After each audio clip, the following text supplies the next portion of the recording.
essentially these are games and behavioral interaction situations where other regarding intentions matter a lot, and then you can identify according to their behavior whether these individuals are pro-social or pro-self people. We also elicit risk preferences and so on and so forth. That happens 1 week before, so we're sure that that doesn't have an influence on what happens during the performance phase of the experiment. When they arrive to the lab and sit in the cubicles, we generate the organizational culture. So we have these word puzzles or scrambles where you have to order words, and these words have certain connotations, either self-enhancement or pro-social connotations in it, or in the other treatment, pro-self or self-enhancement connotations. Sounds like a useless trick, but believe it or not, it works surprisingly well, and it has worked elsewhere as well.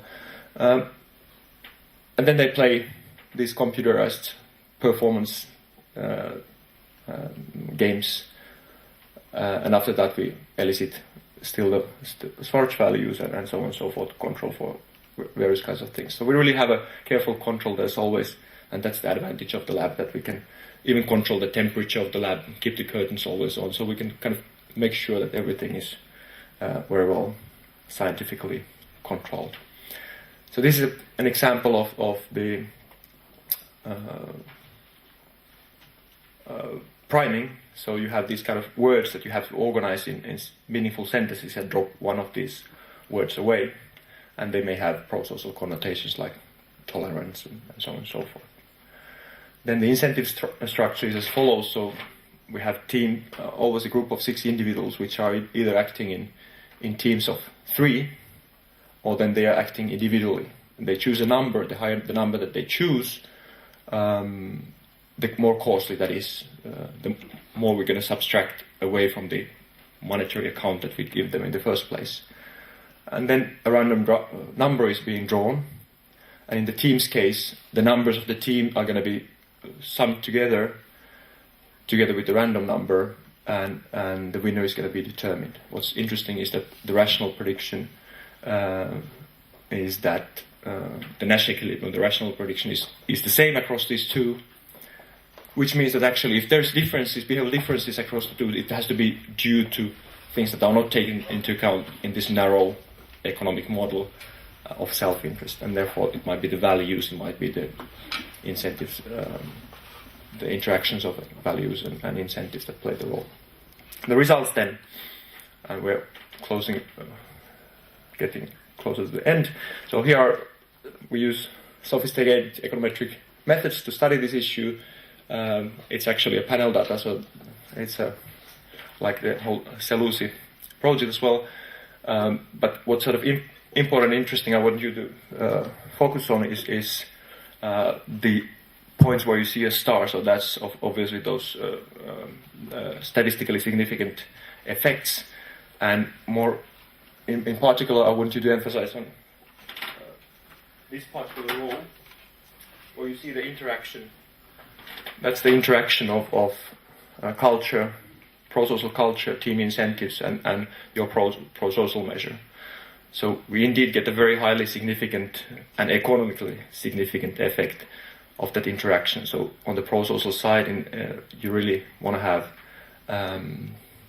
pro-social people to have pro-social organizational culture and the team incentives rather than the individual incentives. On the pro-self side, there's less of such interaction, just to be short because of the time limitations we have. So in conclusion, this careful controlled study gives you an idea that indeed these kind of correlational findings that have been found in occupational psychology and so forth, they really seem to have a causal force. And therefore, in social enterprises, it is of central importance to think about what kind of incentives you're using to try to have the pro-social individuals and try to use team incentives rather push down any individual incentives and so on and so forth. I still would like to conclude with the fact that if you think about innovative activity among social enterprises that happens often in groups, and it has the nature that the more you put in effort, the more likely it is that you find whatever you're trying to find. So in a sense, this innovative activity in teams has a lot of the nature that we have in this experiment, and therefore in that innovative activity you should also be careful about thinking about what kind of incentives are in place. So that's in conclusion. I'm happy to talk about this over the coffee break more. Thank you.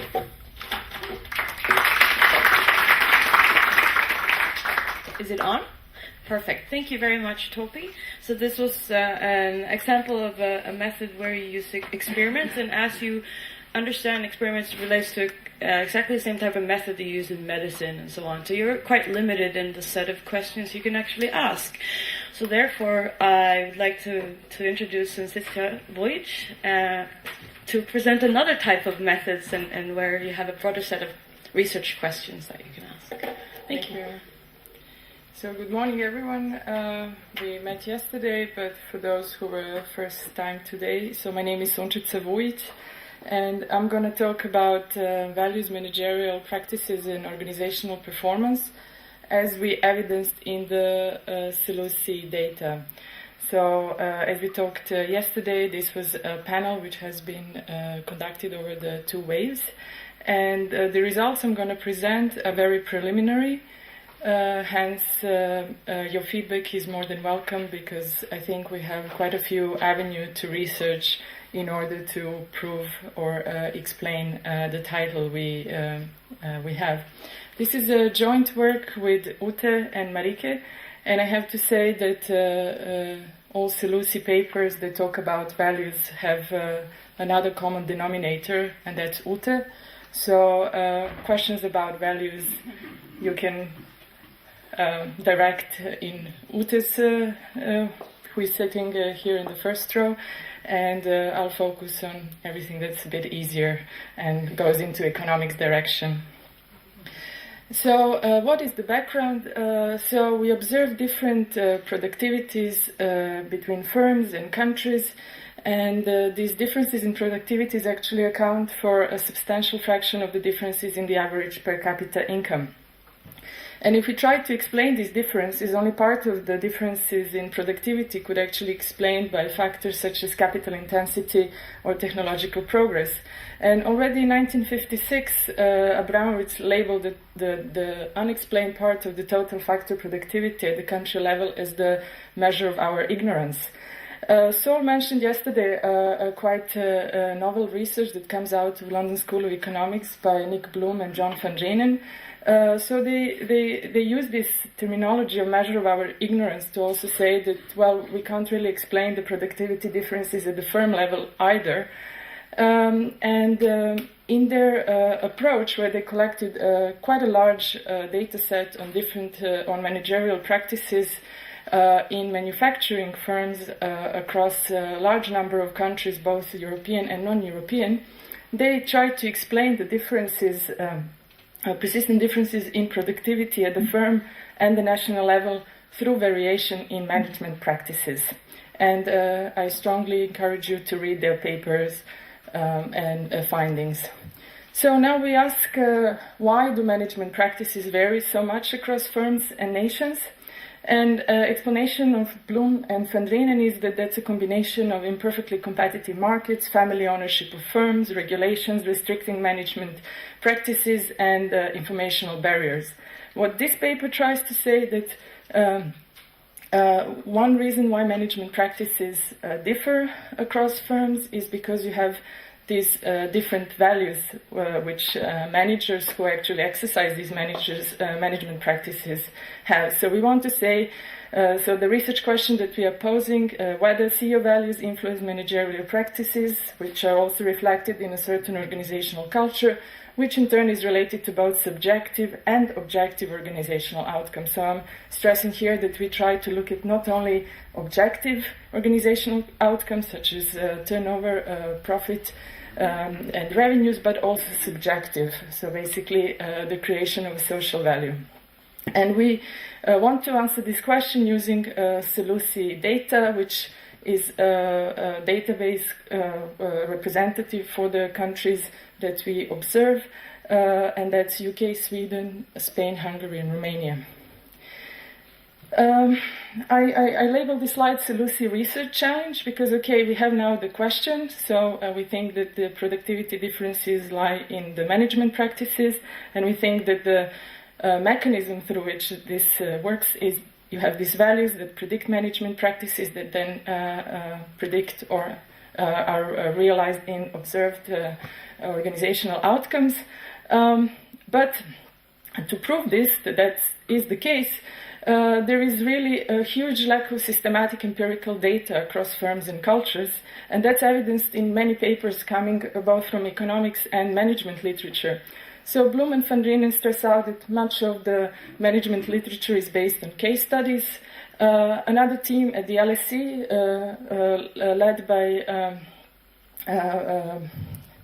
Oriana Bandiera, they also say that surveys collect information on firms' management practices, but then they don't have much information about personal characteristics of these managers, or you have information, if you have studies in psychology, you have information about personal characteristics of management, but then you lack the economic point of view. And if the studies that have both, basically the only characteristics of the managers that you have are socio-demographic characteristics such as age, gender, education, and these measures are actually only proxy measures for what really goes on inside. So each one of us have certain age and has certain education, and we are one of the two genders, but you know there's still something that glues these things together. And makes us do certain the actions that we observe. So we have this black box problem, which is the real psychological and social processes that are driving executive behavior, and this is what I call for this paper the SELUSI Research Challenge. Short theory of values, we heard a lot about it from Ute yesterday with a lot of examples. We also heard about values from Topi. So it's been evidence that they're near universal. They reflect adaptance of human beings to tasks that we all have to deal with, from biological needs to coordination of social interaction to survival and welfare needs of groups. So I won't go much in that, but I have a few slides just in case I need some backup. So we also saw this circle several times. I just want to point once again that on this circle, social entrepreneurs would be somewhere in the upper part, so they should be characterized with self-transcendence and openness to change, whereas the difference from commercial entrepreneurs would be that the commercial entrepreneurs would be more along this vertical line, and we actually see this in our data, and Ute also showed this yesterday, and I will show this today. I will skip this slides. So I just want to briefly say what's the situation in the literature. There isn't much evidence in the literature on this question. So it might sound logical to all of you, okay, what we want to research, but there is really no systematic evidence that we can prove to the policymakers, yes, these are the mechanisms and this is how it works. So you have a few theoretical papers, and Bertrand and Schwarr actually have a really nice panel data set where they observe managers and so they have the match data between managers and firms, and they also observe how these managers move over time and whether they change positions. However, the only characteristics of managers that they have are education and age. And the other two papers that I cite here are pretty theoretical. So, for example, one of the future avenues I would suggest is that we take the theoretical paper for Van der Steen and try to test the hypothesis that he's suggesting there, because he develops a theoretical model, but he doesn't have a data to show that, for example, he's saying strong managerial beliefs attract and retain people with similar beliefs, causing an alignment of beliefs within the firm and has important implications for the firm's behavior and performances. And this is also what Topi was talking about. So the only two papers that exist that we rely on is the Berson, Oreg, and Dwyer from 2008, and the second paper where As I said, Ute is the common denominator, so it's Georgievsky, Askelon, and Stefan. And these are